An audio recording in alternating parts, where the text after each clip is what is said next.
मेरे प्रिय विद्यार्थियों, आप सभी को सबसे पहले 77वां स्वतंत्रता दिवस की हार्दिक हार्दिक शुभकामनाएं।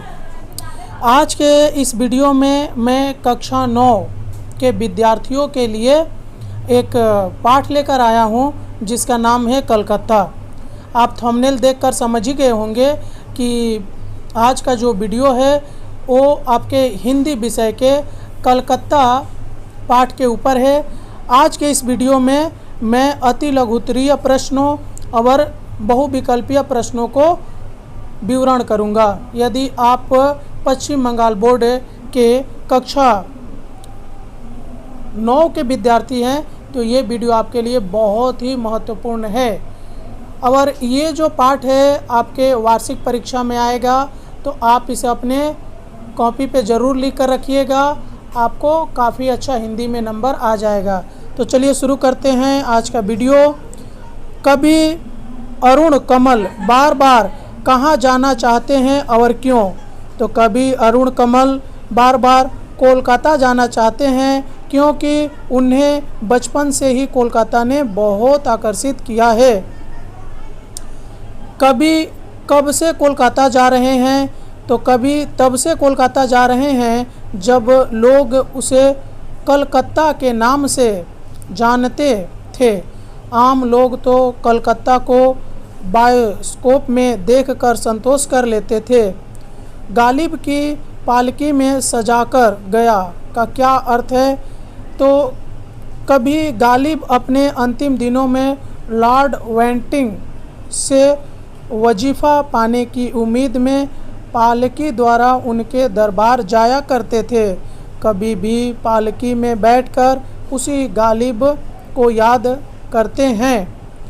पहली बार अरुण कमल किसके साथ कलकत्ता गए थे? तो अरुण कमल पहली बार बाबा के साथ उनके कंधे पर बैठकर कलकत्ता गए थे। पहली बार अरुण कमल किन लोगों के साथ कलकत्ता गए थे? तो अरुण कमल जब बच्चे थे तो उनके गांव से चटकल मजदूरों का दल कलकत्ता गया था। कभी भी उन्हीं लोगों के साथ पहली बार कलकत्ता गए थे। कभी को हावड़ा की कौन सी सुबह आज भी याद है? तो कभी जब पहली बार हावड़ा आए तो हावड़ा पुल का चमकता हुआ मस्तूल ने उन्हें आकर्षित किया और वह सुबह उन्हें आज भी याद है। चलिए, कभी को रात में कोलकाता किस रूप में नज़र आता है? तो कभी को रात में कोलकाता तारा या उड़हुल के फूल रूप में नज़र आता है। कभी ने कोलकाता की तुलना किससे की है? तो कभी ने कोलकाता की तुलना गन्ना चूसते हाथियों घंटी बजाकर दौड़ते हुए दमकल से की है। कभी के लिए चौरस्ता पार करना कठिन क्यों है? कलकत्ता में तेज़ रफ्तार वाली गाड़ियों की इतनी भीड़ है कि उन्हें चौरस्ता पार करना कठिन लगता है। कभी ने ट्रैफिक की तुलना किससे की है? तो कभी ने ट्रैफिक की तुलना फूटते नकसीर से की है। कोलकाता के किस कवि ने अपनी कविता में नंग धड़ंग आदिवासी बच्चे का जिक्र किया है? तो कोलकाता के नृपेंद्र चक्रवर्ती ने अपनी कविता में नंग धड़ंग आदिवासी बच्चों का जिक्र किया है। कभी किन शहरों को एक बार और किस शहर को बार बार देखना चाहते हैं? तो कभी लंदन, पेइचिंग तथा न्यूयॉर्क शहर को एक बार लेकिन कोलकाता को बार बार देखना चाहते हैं। कभी को ट्रैफिक की बत्तियों को देखकर क्या उलझन होती है?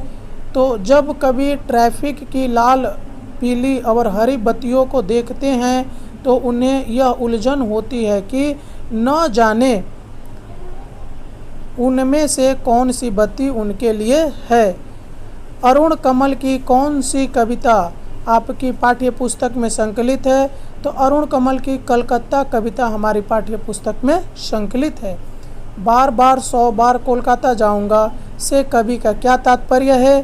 तो प्रस्तुत पंक्ति का आशय यह है कि कभी कितनी ही बार कोलकाता जाए उनका मन उबने वाला नहीं है। मैं वहाँ बाबा के कंधे पर बैठ कर गया। कौन कहाँ बाबा के कंधे पर बैठ कर गया?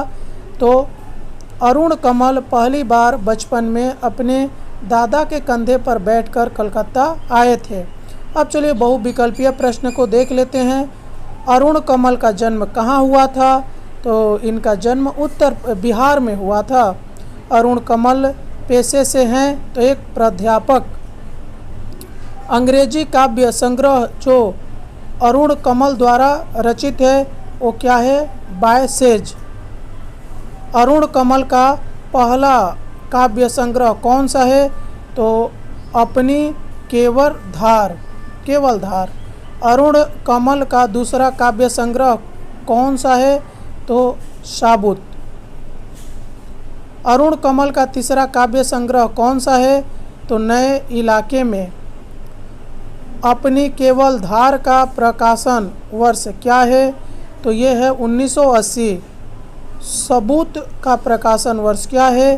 तो ये 1989 है। कि किपलिंग की जंगल बुक के अनुवादक कौन है? तो अरुण कमल। अरुण कमल को उनके किस काव्य संग्रह के लिए साहित्य अकादमी पुरस्कार मिला? तो नए इलाके में। अरुण कमल को निम्न में से कौन सा पुरस्कार नहीं मिला? तो पद्म विभूषण। अरुण कमल को निम्न में से कौन सा पुरस्कार नहीं मिला था? तो कबीर सम्मान। कविता और समय के रचनाकार कौन है? तो अरुण कमल। गोलमेज के रचनाकार कौन है? तो अरुण कमल है। कलकत्ता कविता के रचनाकार कौन है? तो ये भी अरुण कमल है। कलकत्ता कविता में बंगाल के किस कवि का नाम आया है? तो ये आया है नृपेंद्र चक्रवर्ती का। अरुण कमल बार बार कहाँ जाना चाहते हैं? तो कलकत्ता जाना चाहते हैं। अरुण कमल कितनी बार कोलकाता जाने की बात करते हैं? तो 100 बार। अरुण कमल कब से कोलकाता जा रहे हैं? तो जब वह कलकत्ता था, माने अभी तो कोलकाता बोला जाता है, उस समय कलकत्ता था। पहली बार अरुण कमल किसके कंधे पर कलकत्ता गए? तो बाबा के। अरुण कमल कलकत्ता में कहाँ गए थे? तो महिषादल में। गालिब कौन थे? तो एक शायर। हावड़ा की किस चीज़ ने कवि को आकर्षित किया है? तो हावड़ा पुल। कवि ने कोलकाता की तुलना इनमें से किससे नहीं की है? तो कमल से। कवि ने कोलकाता की तुलना इनमें से किससे नहीं की है? तो गुलाब से। अरुण कमल कोलकाता में अपने को किस रूप में पाते हैं? तो बेसहारा पैदल राहगीर। सृष्टि के समस्त छंदों किसे कहा गया है?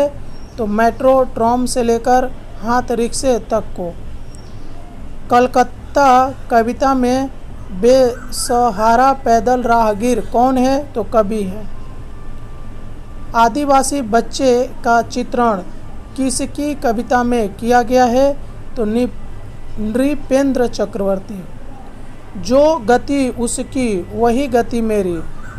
किसकी गति की तुलना किससे की गई है? तो आदिवासी बच्चे की तुलना कवि से की गई है। कवि को हावड़ा की कौन सी चीज़ अब भी याद है? तो हावड़ा के पुल का मस्तूल। जो गति उसकी गति के बारे में कहा गया है? तो आदिवासी बच्चों की गति के बारे में। वह गति मेरी से कौन संकेतिक है? तो कवि। कवि के गांव से किसका पहला दल कलकत्ता गया था? तो चटकल मजदूरों का। चौरंगी क्या है? सबसे महत्वपूर्ण प्रश्न है। चौरंगी क्या है? तो कोलकाता का एक स्थान है। कलकत्ता सरकारी तौर पे कलकत्ता का नामकरण कोलकाता कब किया गया था? तो 2001 में। ठीक है, तो इस वीडियो में बस इतना ही। मिलते हैं किसी और वीडियो में, तब तक के लिए जय हिंद।